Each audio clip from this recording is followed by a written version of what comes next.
tvojich vzácnych kňazov, ktorí toto večeradlové stretnutie prežívali s nami.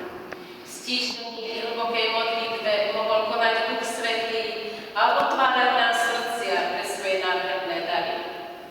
S našou nebeskou Matkou ďakujeme a chválime trojjediného Boha, že sme prežili požehnaný deň naplnený Božou prítomnosťou.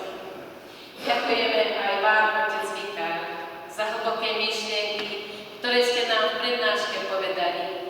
Ďakujeme otcovi dekanovi Kalovi za sprevádzanie tohoto večeradla. Duchovne naplnení a povzbudení sa rozchádzame do našich farností s nádejou, že toto diecézne večeradlo bolo prvé, ale nie posledné. Ešte raz srdečná vďaka všetkým vám.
tejto viere sa posilňujme, povzbudzujme a tešme sa na najbližšie stretávania, kedy znova pocítime, ako uprostred nás je všetkých Boh a jeho Matka, Panna Mária.